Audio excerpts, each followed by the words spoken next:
Today's minute mythology is all about the Kelpies, an aquatic creature from Celtic lore. Let's see how it's handled in D&D. In Dungeons & Dragons 5th edition, the Kelpie is a challenge rating 4 neutral evil monster with decent perception and stealth, and a great swim speed for low level. It has blind sight, so it can see based on sound, smell, etc., and speaks both Common and Sylvan, which is the language of the Feywild. It also has the amphibious trait, so it can breathe in water and on land, though it only moves 10 feet per turn on land. It has a special ability called Seaweed Shape, where as an action, it can shape itself to look like other weeds, indistinguishable from them when not moving, or until someone comes within 30 feet. It can use a bonus action to revert back to its original form. It also has a charm ability that allows it to choose a creature 150 feet from it and force that creature to move towards it in a trance, until it's about 5 feet away from the Kelpie. The target will also attempt to breathe underwater even if it's unable to do so.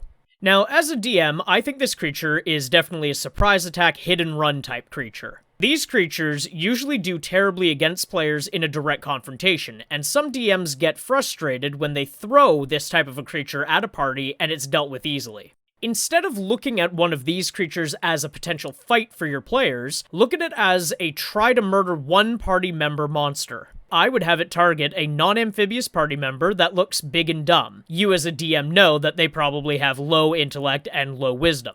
The Kelpie would hypnotize them into the water while staying still so as to stay hidden from the others in the party. Then, when they're close and drowning, have the Kelpie do 2 of its slam attacks on the drowning creature. At lower levels, more than likely they'll go down and the rest of the party will need to act quickly to save their ally. With a total HP of 67, a good party can easily take this thing down once it's revealed itself, making it a dangerous encounter, but also completely manageable. In real-life Celtic mythology, Kelpies are traditionally described as giant black horses that live at the bottom of deep ponds, lakes, and rivers. Kelpies are classified by tons of folklore as being a fairy with the ability to shapeshift, usually into a humanoid form that's alluring in some way, like an elderly person that needs help or an attractive woman bathing nude.